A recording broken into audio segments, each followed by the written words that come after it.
content creators are burning out. Do you have any advice for how creators could balance this idea of high levels of not just criticism, but also high levels of praise? Dr. John Delony is a distinguished mental health expert and best-selling author. Renowned for his practical advice on emotional wellness and relationships. As a key personality at Ramsey Solutions, he reaches a vast audience through his popular podcast and social media, helping countless individuals lead healthier, more fulfilled lives. The landscape of emotional health, it's a train wreck, man. It's not good. It's a tough season to just exist, much less run a business. Building an online brand is cool, but we need offline relationships. You have to have real human beings in the world that you sit down in proximity with, that is not transactional, that you can ask and answer these two terrifying questions. If you are in this space to get famous, there is a 100% probability that you will crash and burn. YouTubers are burning out. Creators are stressed, and there seems to be a unique amount of pressure for those that are putting themselves on the internet. I don't know if we were ever built for that.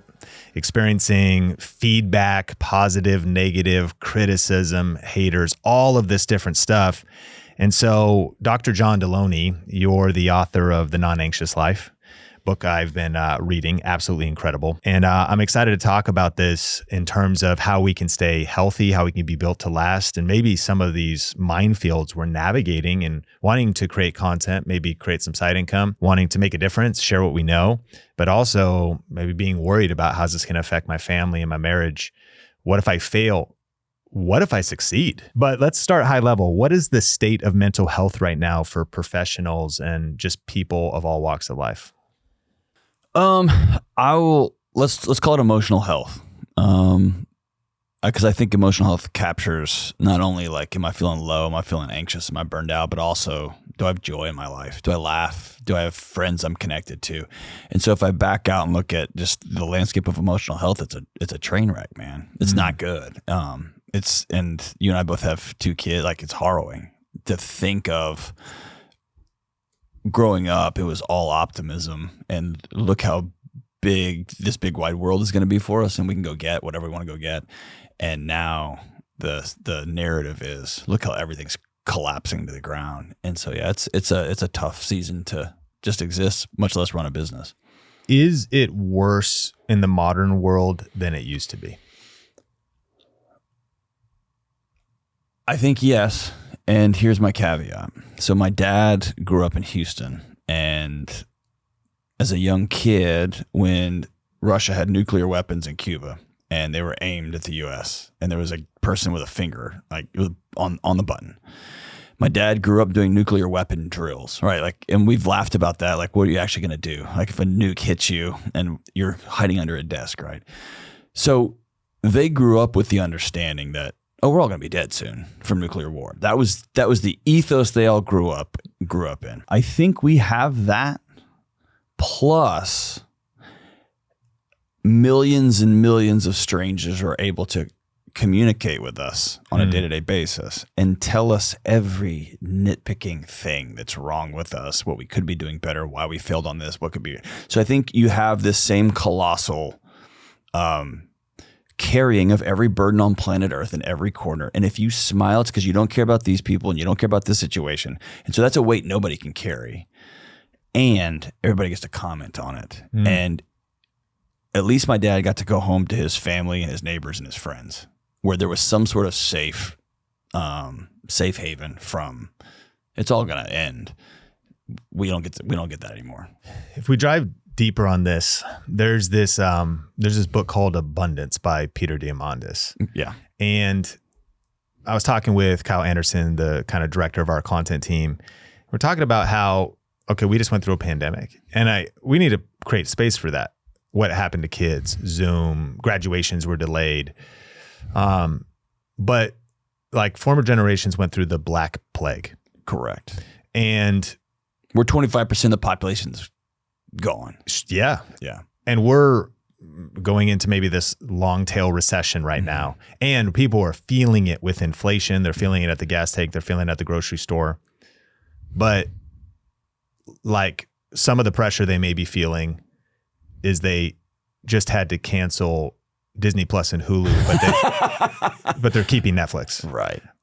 with unlimited options. Yeah. And so what's your take as well that on this tension of mathematically even, I think we can look at loneliness and all this stuff and we'll unpack all of that. But there's a lot of positive math in terms of what we have around us. And so how do we wrestle with that? So I think it's the difference is, yes, I think on the ground, there's been catastrophes for all of human history. That's the narrative of human history, right? It's really bad things, one after the other, with some pieces, like some little moments of joy, right? Mm-hmm. And I think the difference is it's now in the air and the water. We have been bought and sold and given this narrative that, man, you're gonna have to move your graduation for 3 weeks. Mm. That's not a problem. That's not a thing. Sure. That is not a thing. Yeah. Yet, if I put you in an environment where everybody's screaming about the injustice of it all, and it's that guy's fault, and they're lying to you, and the school system wants to burn you to the ground, and they don't care, and your medical system wants to kill you, and the government wants you dead, then you are detached from reality in a way and dropped into this pseudo universe, and everything you do is catastrophic. And so when you have a common enemy, I remember after 9/11, there was this strange, I remember one heavy metal singer from the other side of the planet said, we felt the awakening of this dragon. Like, oh, dude, now you jacked with the wrong crew. And the whole country for a few months went whoosh, right? That's over. Like there is no collective good. Here's an example. I live on 6 acres outside of Nashville. I've got a lot of farm eat kind of chores. I got chickens everywhere and I got dogs and big gardens and all that. So my son and I were working. My wife's out of town. I have an 8-year-old little girl.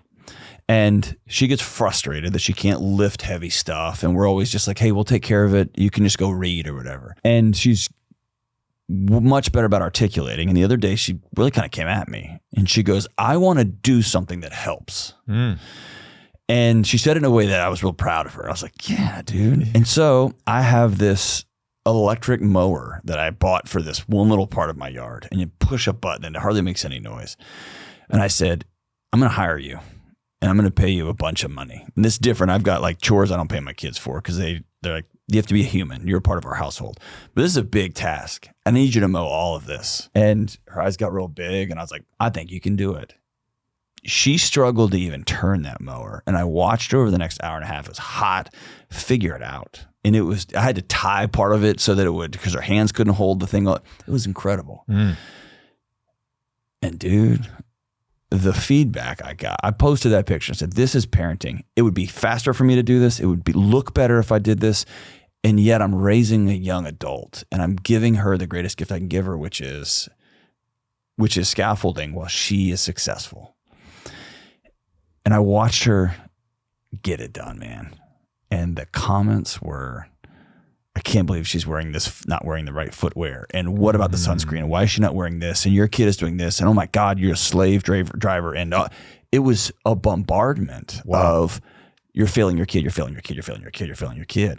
And if I had anything other than disdain for most, like, it would have been paralyzing because I'm thinking, oh, I'm doing the wrong thing, right? So we can't even do the next right thing anymore without this cascade of it's all going bad. And so I think it's our living rooms are poisoned now and our bedrooms are poisoned. It's just not the public square is poisoned, right? That might be the way I would say that. From our screens, from our feedback, from social media. There's no escaping the air. Well, and maybe I'm being over dramatic, man. I sure don't want to live through the plague. Yeah. And I lived through 9/11. I've lived through those. They're definitely different. It's like psychological warfare. That's it. Because there's no more peace. You can't find peace anywhere. Not in your car, not in your headphones, not mowing the yard, not vacuuming. There's no more. And you might peace. be air conditioned house and have food in the fridge ultimately. And someone will pump a story in about what's going on in Syria and how you are a part of the problem. And you can't, there's no exhale. Well, I love that you talk about hope, and in just a bit we'll talk about practical ways. You've got these 6 ways we can work on this, but I want to go a little bit deeper and talk a little bit about the unique challenges creators and leaders face. And you work with a lot of leaders and even high achievers that might be leading them to burn out faster. There's so many headlines, and there was this recent wave of content creators are burning out. This creator's quitting, this creator's quitting. I've been going at a pace that's so heavy for so long, and there's just many different things. First question under this topic is, do you have any advice for how creators could balance this idea of high levels of not just criticism, but also high levels of praise? Yeah. None of it's real. You have to, I don't believe you can stay attached to any of it. And if you can't be, I cannot be objective about either of those. And so I've had to outsource that. And that means I only look at the data, like the show clip data, once a month. And we have a special meeting for that because I can't handle it on a day-to-day basis. And by the way, dude, I've got 2 PhDs. I live in data. That's my world. But I can't handle this because it's too personal to me, because the content that I'm creating is my life, right? That's a different kind of weight than I did an academic study, and it was a bad study. Because you can do an academic study and your colleagues are like, that study's terrible. Or you can build a house and everyone's like, that house is awful. I like you. That house is terrible. But if you're creating content, you suck. It's like you're awful. It's you. Yeah.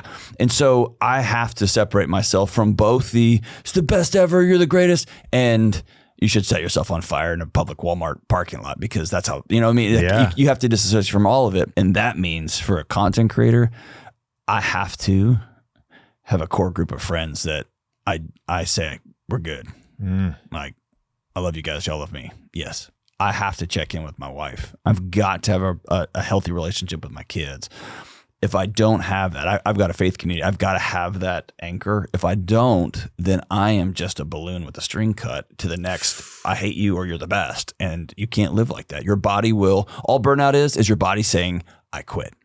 You haven't got our messages. I've tried to give you headaches. I've tried to give you relationship challenges. I've tried to give you diarrhea. I've tried to give you constipation. I've tried everything. I quit. I'm out. Wow. And that's your body just turning it off. And so being able to get upstream of that, saying, how can I be healthy so that I can go in and do this hard work? Your YouTube channel got 27 million views in the last 30 days. 27 million. Can I ask you a funny question? Sure. Tell me how that, that's a big number. It's a huge number. So let me tell you my relationship with YouTube.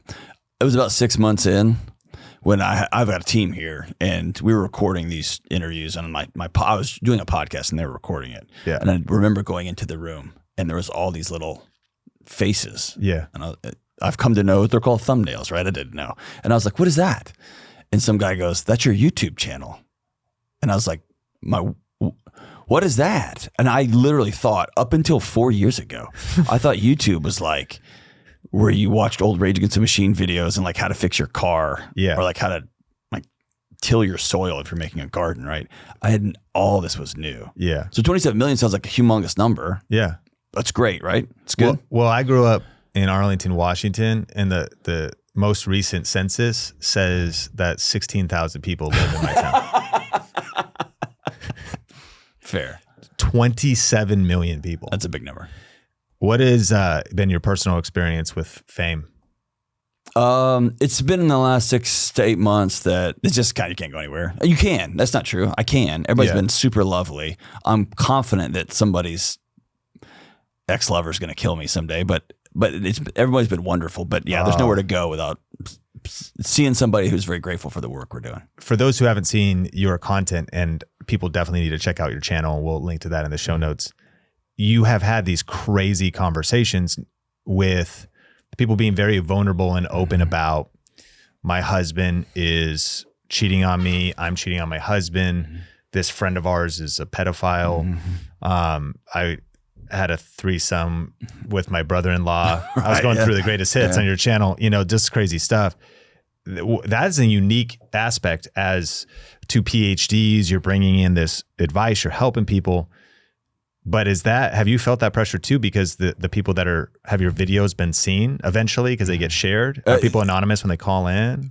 Almost every time we encourage them, like, hey, you can change your name and your location. Some are like, I don't care. But most of the time it is. But we do get the occasional like, oh no, please take this down.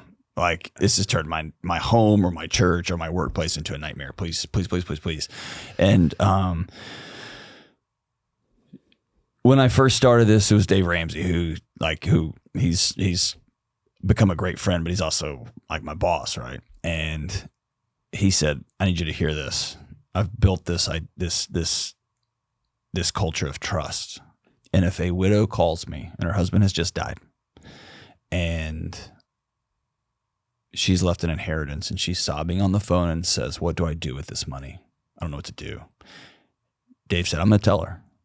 And she's going to go do it because I've earned that over 30 years. And so he said, people are going to call your show and they're going to give you this gift of trust and say, what do I do next with my marriage? What do I do next with my addiction? What do I do next with my friend who's a pedophile? What do? I'm frozen. I know what I think I should do, but I'm frozen. And he said, you better be right because they're going to go do the next thing. And that's been a responsibility that I've taken real seriously. It's heavy. Wow. And also saying sometimes I don't know, you need to call a psychologist right now. You need to call a therapist right now because that's over my skis. And sometimes that's the greatest, wisest thing I can say is you need someone with better expertise on that particular issue than I've got. But man, it's a responsibility. People call in with some heavy stuff. Do you do anything to try to stay grounded and to stay humble? Have you felt ego rising up as your level of prominence has grown? No, in fact, it's been the opposite of that. Man, can I tangent for a second? Yeah. So I noticed this was, it's the difference between speaking Spanish and Italian and Russian, right? So when I started this job, 20 years working in higher ed. So when somebody writes an academic journal article, they do a scientific study and they write it and they publish it. In that world, it's now fair game for me to take your findings and to put them on this particular population or use this particular tool instead of your tool. It's just iron sharpening iron. And the goal is, let's get to the truth. And I might burn your article to the ground. And here's why I'm burning it, because here's the data that says that's actually wrong. And so when COVID kicked off, I came here January 20th-ish of 2020. So I left my entire career. I joined a media company, and then within 3 months, the whole world's sideways. What a wave. But when the first, I think it was King's College out of London. I don't remember exactly, but somebody put down when this thing kicked off, we think, I'm making up a number, 30 million people are going to die. In the science world, they all went game on.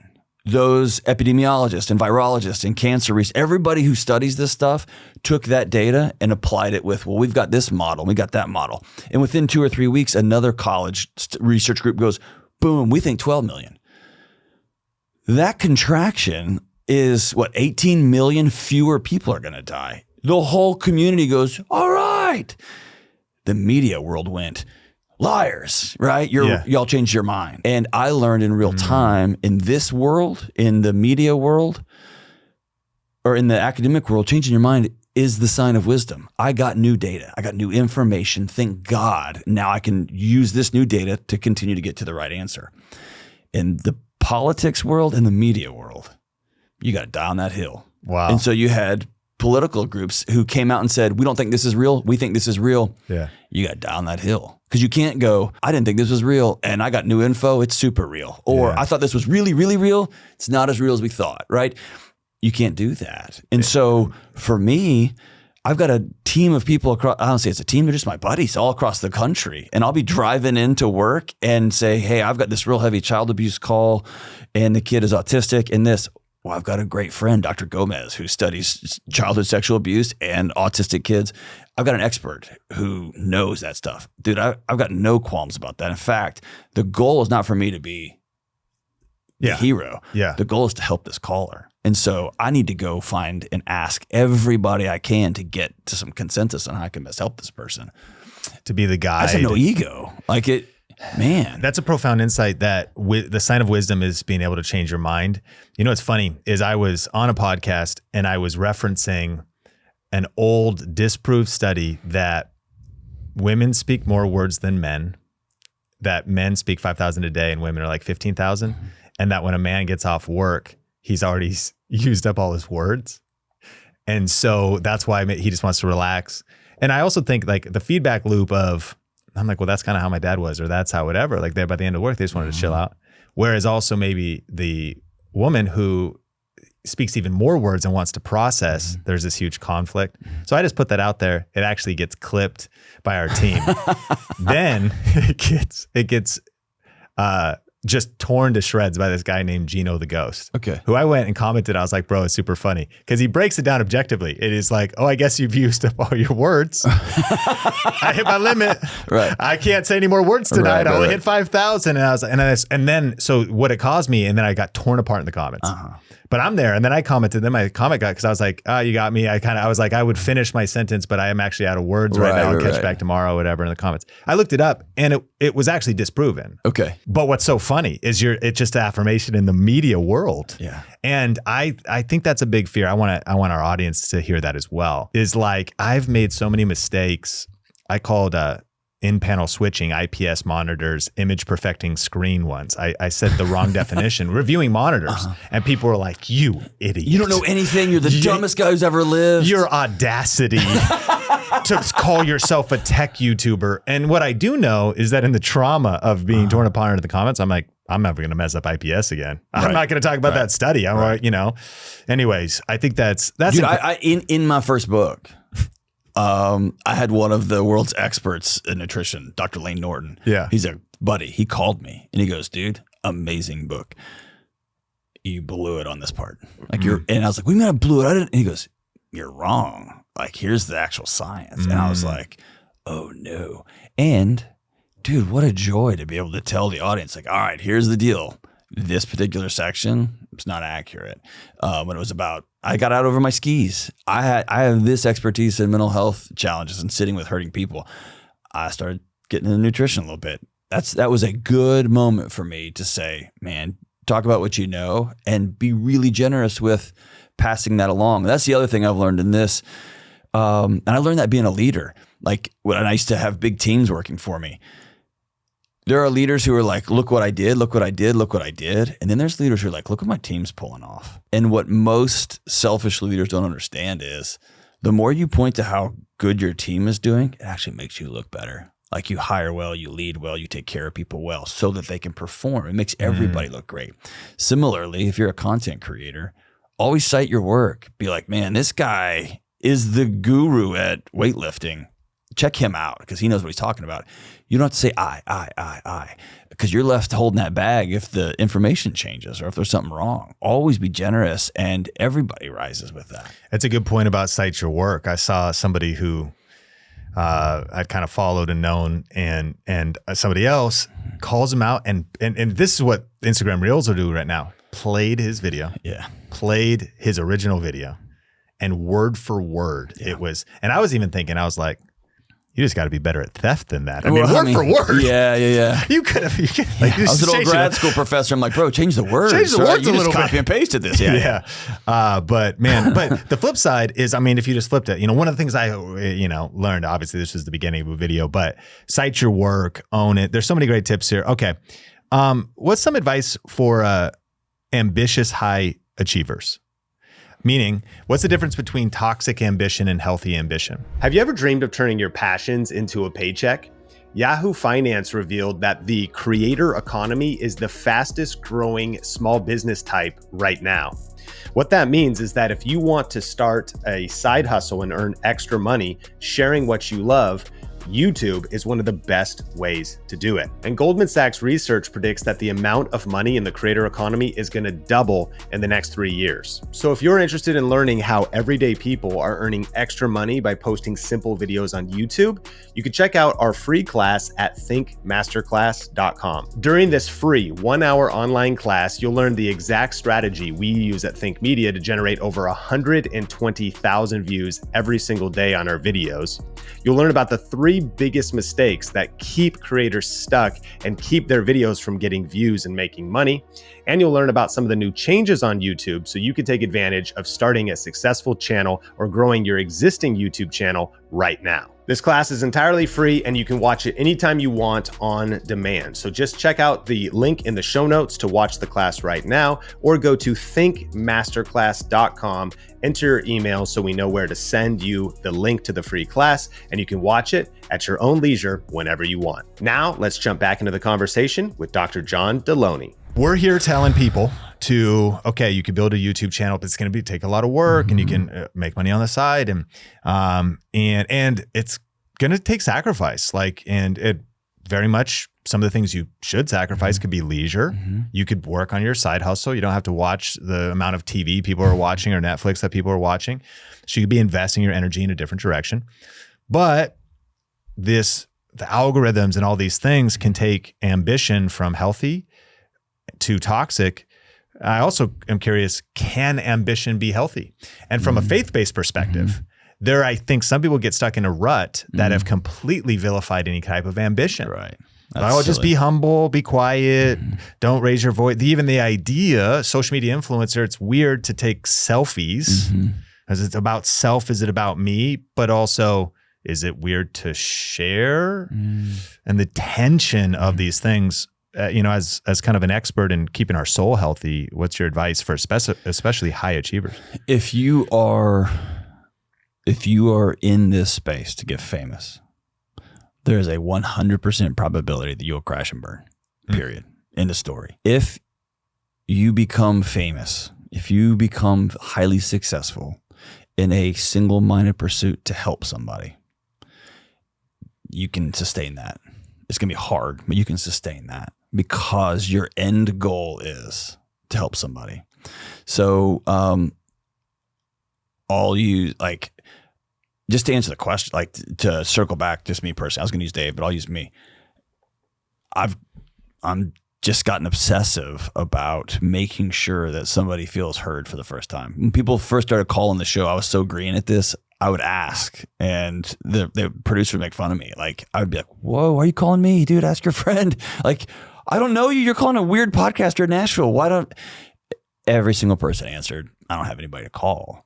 And now, 4 years later, 3.5 years later, I've become obsessive about, I'll be there. I'll answer the phone. I'm going to be a steady, still presence, and you're going to at least feel heard for 10 minutes, right? And to do that means I got to, all this other ambitious stuff, I've got to be ambitious about making sure I know what I'm talking about, staying fresh, keep reading, calling my colleagues who know the answers to some of these things, and learning the craft of how all this stuff works, right? That's being a good steward too. But the goal can't be to get famous, because you and I both know there's a few things you can do to get famous. It's not super hard, and you will, and your family will pay the price. Everything about you will pay the price. And going back to what you're saying, I like to, like we were talking about our mutual friend Dave, I just look at this in seasons, and I didn't do this with book number 1. I didn't do this with book number 2. It almost cost me. Book number 3, my wife and I sat down. We knew it had an October release date. So we sat down in June and said, what must be true for the next few months? Because now we know what's coming. You're going to be on the road like crazy. You're going to be doing media 24/7, 365. And even when you're at home, you're not going to be with us. You're up in your head somewhere. So what must be true starting now? And we started making relational deposits in the bank June and July and August, and then into September. And then once we hit dude, I was busier than I've ever been in my life. And our marriage was amazing. But we had planned, we're about to enter into the winter. So we got to get firewood, and we got to get jackets and coats, and we got to can and jar some food, because it's about to get dicey for a season. And then on the back end, man, we're going to eat like kings. It's going to be awesome. But you have to be intentional about it. And so it's going to do this. And you just got to make sure, like you mentioned earlier, like if you're a farmer, you just got to make sure you've got storehouses for in the seasons when there's just no food growing. Yes. Well, okay, let's go through some practical steps, because we talked about this stuff is real. There's this dark side of social. These screens can be harmful, but there's also hope, and there's also the opportunity to change lives, impact people's lives with these platforms, and stay healthy in the process. So in your book, you go through these 6 practical kind of steps and categories. Of course, we can't cover them in depth, and highly recommend it. Been reading the book or audiobook, and we'll link everything up in the show notes. But there's 6 of these. If you give us a high level, maybe one practical tip, if we want to get out of anxiety and build a non-anxious life. Number 1, choose reality. What does that mean? It means being honest with where you're at. What's the state of your marriage? What's the state of your physical health? What's the state of your finances? If you owe 6 figures and you're trying to like be a YouTuber and you're working 24/7, 365, and you don't have any friends and your wife's asleep in the other room and there's a big disconnect and you quit going to church because you're staying up late or whatever, anxiety is just an alarm. Your body's going to ring the alarms off the hook and let you know the life you have co-created with your partner, with your work, with whatever, is going to kill you. And so anxiety is not the problem, but most of us, especially now with all the biohacks and all the this and this and this, and we can just blow by our body's innate signals. And so choosing reality is just stopping for a second and saying, what's the truth about the life I'm creating right now? Self-assessment and is choosing reality include, what am I saying to myself? How's my mind? Of course, yeah. How's my self-talk? Yeah. How do I feel about myself? And dude, how often do we talk to ourselves in ways we would never let somebody talk to the waitress at the table next to us? We'd go to jail over that, right? The way we talk to ourselves. Yeah. And it's just this constant loop. So yeah, it's just about owning reality. And sometimes I have found I'm not a good judge of it. I get real emotional. I get right in the middle of it. I'm heavy. I'm in a season. And it's my wife saying, it was on the heels of writing this book when we had a showdown in my garage and our garage. And I had just finished the last manuscript of this, and I had just gotten 2 big speaking gigs, and I was cheering because it was about money and more money and more money. And she came down the garage and she's like, hey, we have enough. And I had no psychology for that word, none. And then she said, you can take these speaking gigs because I told you when I married you, I would never tell you no. Go get them. But you cannot say this is for me or for the kids. This is for your ego. And that unraveled me because she was right. And I didn't have an alternative. I didn't have another set of crutches to lean on. I just was leaning on, I'm doing all this for the family, for this legacy. No, I wasn't. I was past that. I'm doing this for me. And I wasn't doing it for the end reader. I wasn't doing it for the people in the audience. I was doing it for me. And so it's a good recalibration. I don't do that good in the moment. So I've got some close connected buddies that I lean on. Say, hey, if y'all see something, let me know. Here's the best example I can give you. A buddy named Kevin, he was on the board at Apple and Google, and he quit it all to now he is a CEO of a lawn care company in Texas, right? Somebody posted a response to something I put on social media. And I'm not going to lie.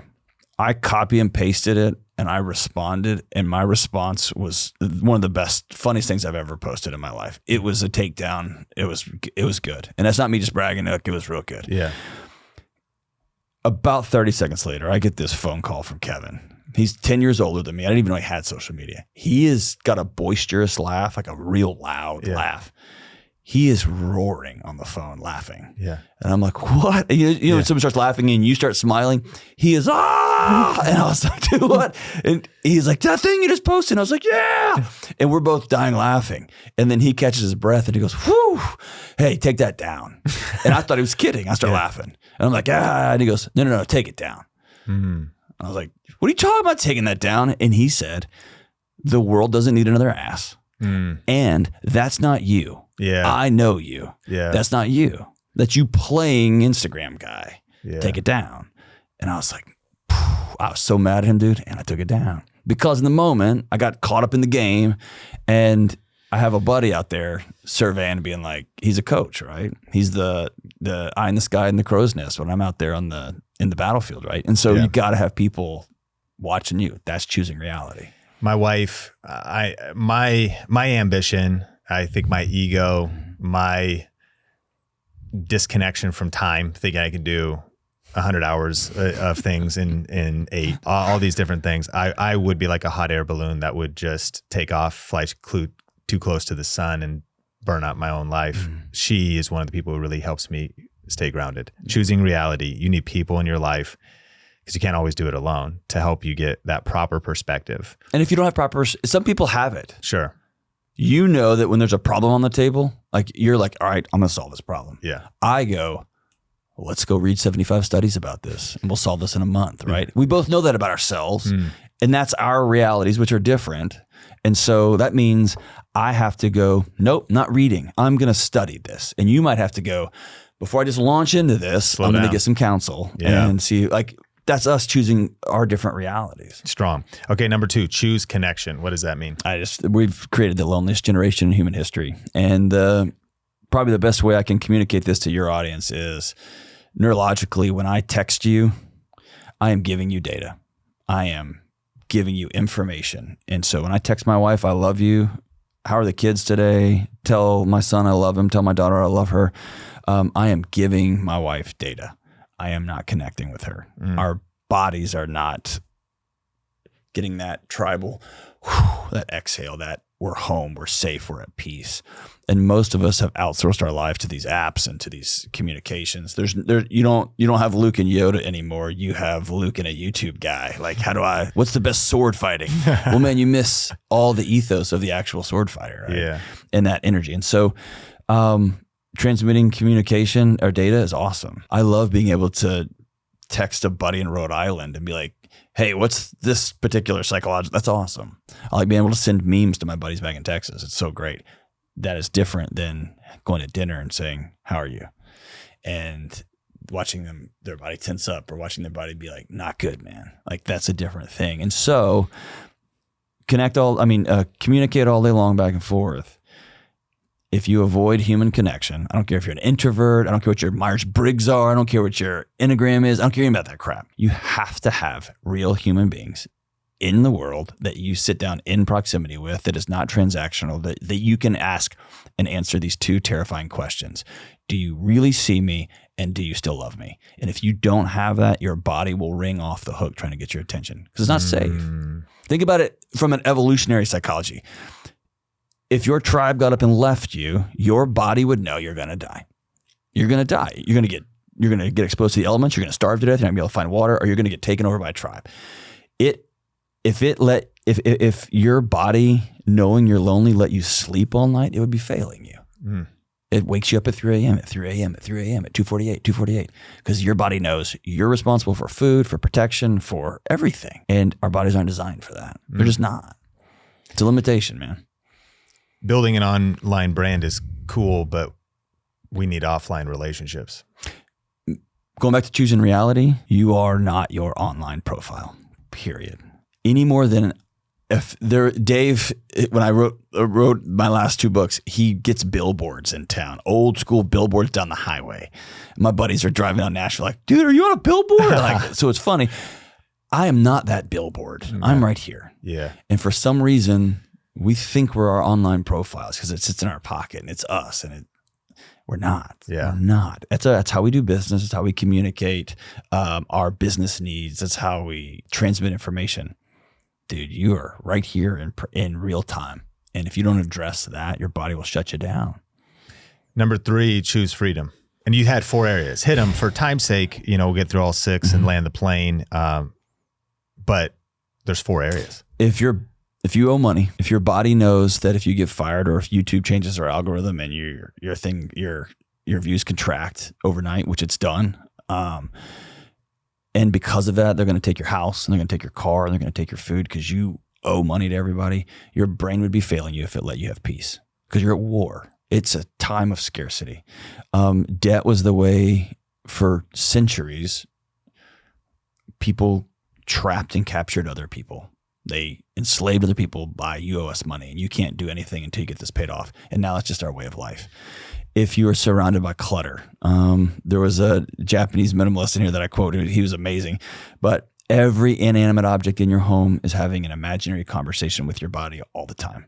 And the first time I heard that, I was like, okay, I sound like essential I didn't like that part of your book. I did not like that part of your book. Well, I was like, all this stuff. Well, and there was guitars on the wall, and they're like, yeah. Remember when it used to be cool when you were going to play this? We're just going to hang here forever and try to look cool. And then the books are like, are you just going to be stupid forever? And then the dishes upstairs. I'm trying to just walk into my bedroom and they're like, oh, you're going to be that kind of husband. Everything's always talking to you. So our bodies are designed for scarcity. For all of human history, we've never had enough.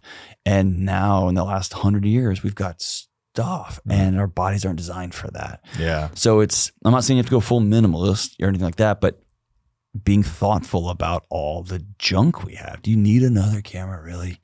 Do you need another lens, another screen, or another this? Now you're getting close. That's content creators. Dude, bro, I've got guitars hanging on my walls. You know what have you heard of gas? No.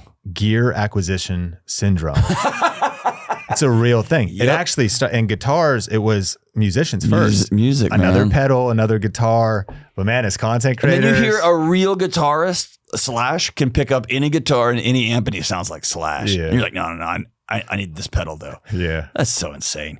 Goodness, what are the other two? freedom, clutter. Oh yeah, clutter. Gosh, I can't think of the other two. There's money, there's clutter. Yeah, open the book up. What are the other two?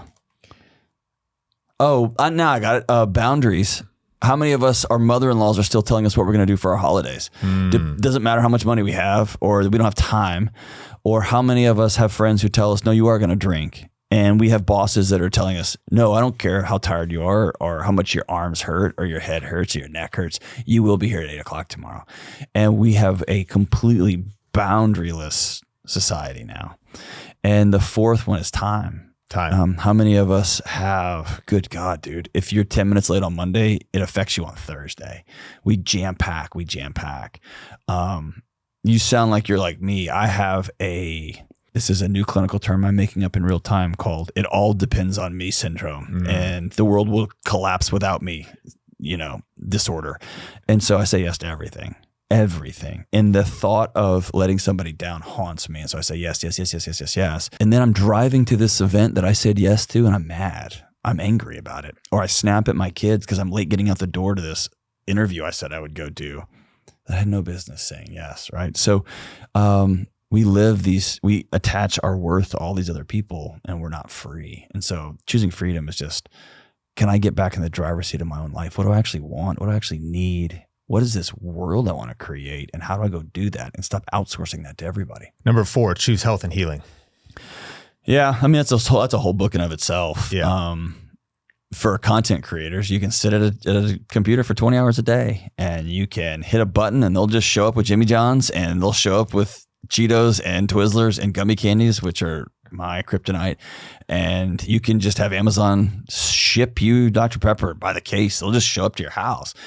And then we get frustrated that our bodies are anxious, right? Or breaking down. Or breaking down, right? Yeah. And the layer underneath physical health, man.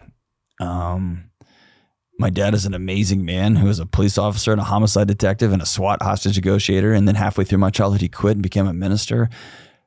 And I've been chasing 3 words for 40 plus years. I'm proud of you. 4 words. I'm proud of you. And it was this haunting chase.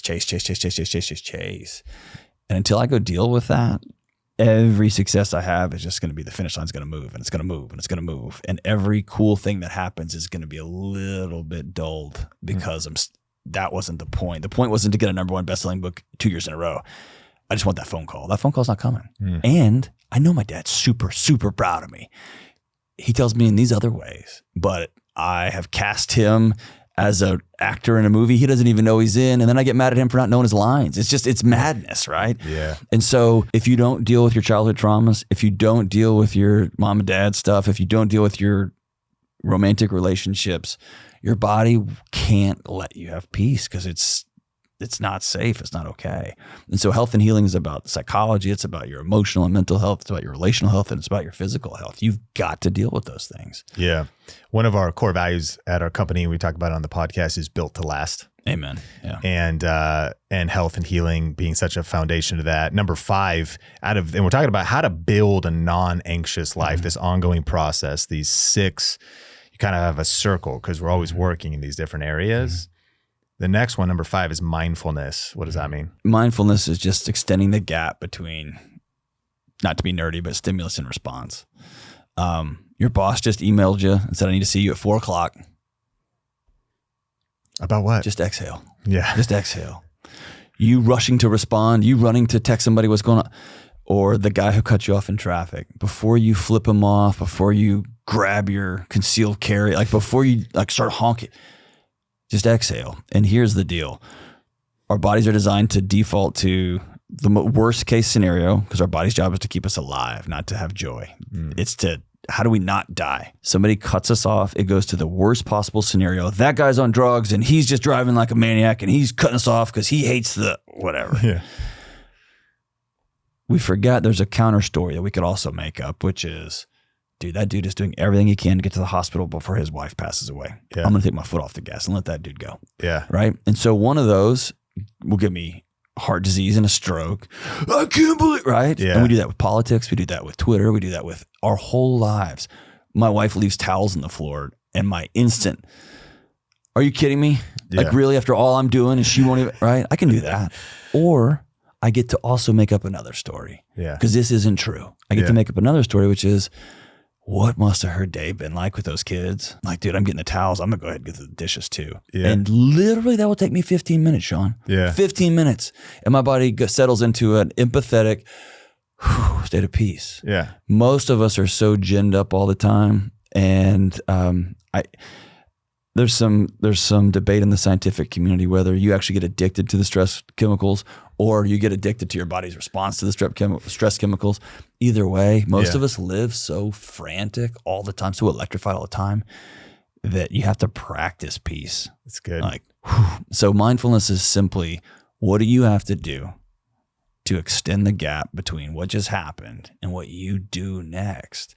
And most of the time, 99% of the time, what you do next, A, says a lot about who you are and what you've been practicing. But B, if you can get control of your ego, man, I'm going to show them. Just don't respond. Yeah. When somebody bombs you on your internet channel, you could just turn it off. Yeah. You don't have to, like, what's the next right move? If another guy named Sean Cannell comes out who's like, I'm the YouTube czar, right? Yeah. Cool. Okay. Yeah. Knock your lights out, man. I know what I've done for the last 15 years. I know I'm going to be doing in 15 years from now. Go for it, brother. Yeah. Right. And one of those is going to give you peace and it's going to light a fire under you. Yeah. And another response is, it's going to give you gastrointestinal issues for the rest of your life. Wow. The fact we can choose a story and even reframe on my way here in Nashville, I was going to SeaTac and was going to put my car in overnight parking. And, I'm kind of terrified in the parking garage. I'm like, okay, what's the right way? Am I near the right terminal? And I turn down one of the roads. Well, I'm going the wrong way. Yep. So I'm going against the arrow and I pull and my windows are actually down. I'm trying to kind of get aware. It's just like innocently trying to get to my flight on time. And there was actually a pilot getting his bag out because I saw the white shirt, the tie, and it's early in the morning. I'm doing my best. The coffee as it kicked in and he goes, "You're driving the wrong way, you jackass." And I was like, Yeah.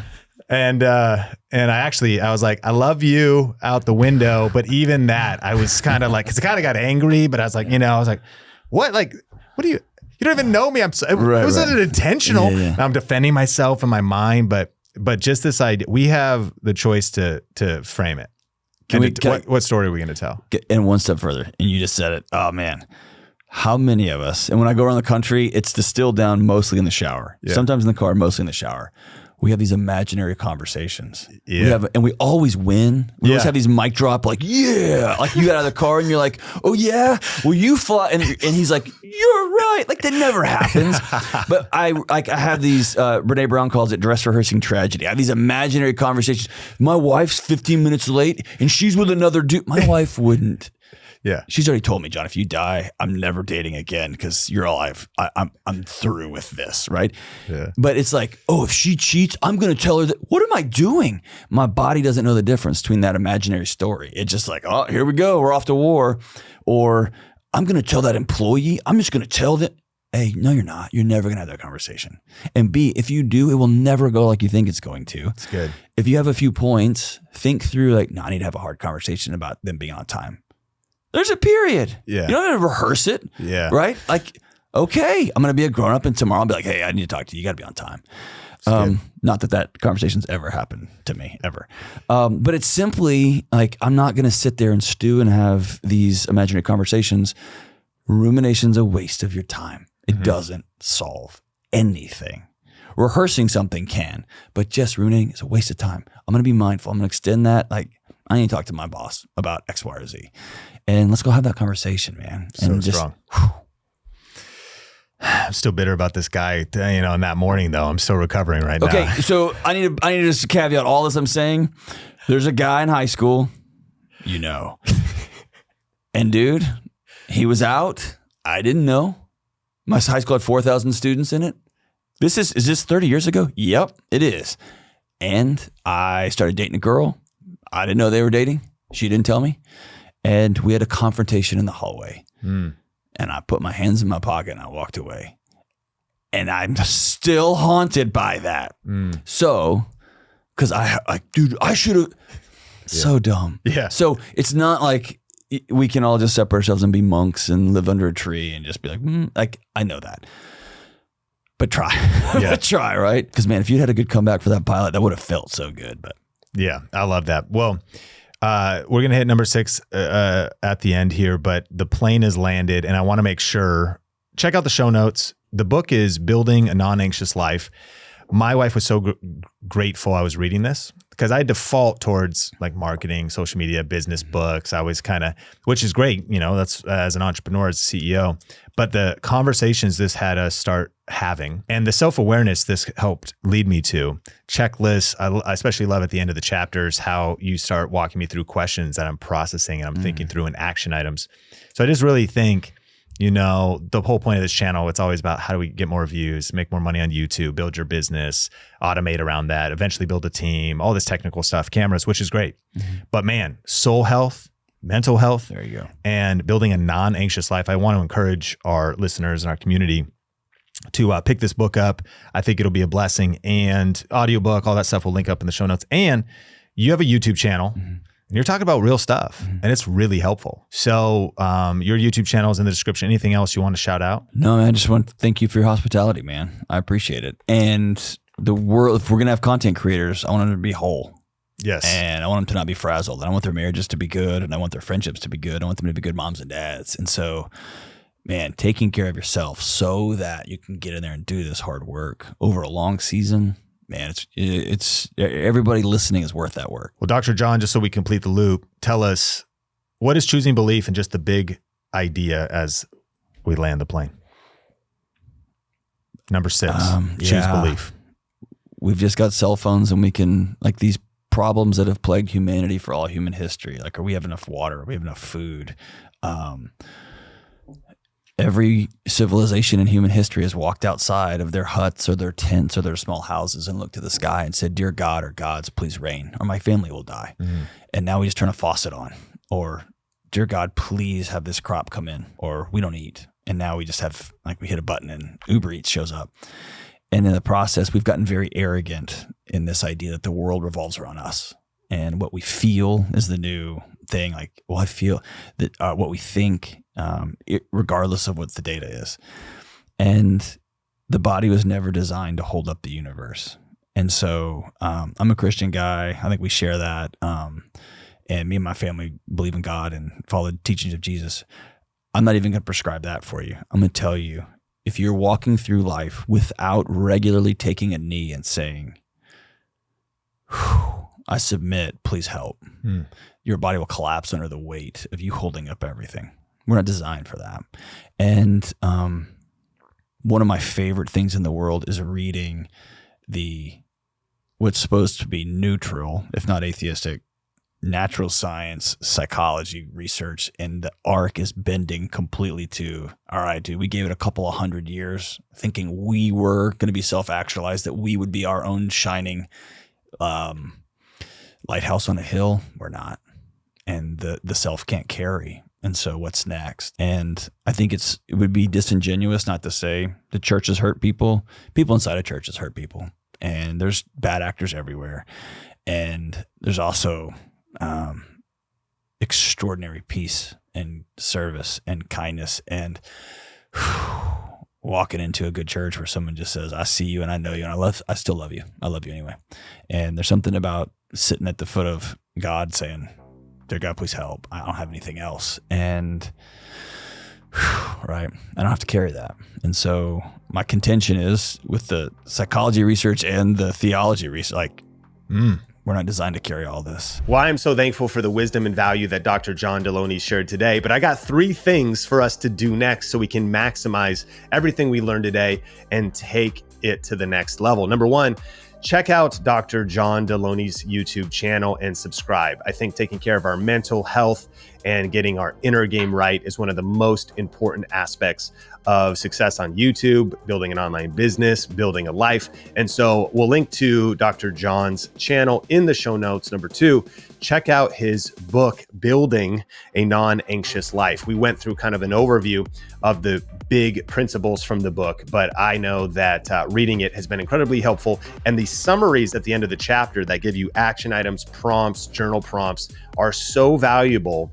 And so we'll link to the book in the show notes, or you can also, of course, check it out on Audible as well if you're into audiobooks. And then lastly, if you are feeling stuck on YouTube, or if you've been on the fence wondering, is now a good time to start? Are you ready yet? And how should you start? Like, what are the first couple steps? Definitely check out our free class at thinkmasterclass.com. I recently updated that. It's available on demand, so you can just enter your email so I know where to send the link.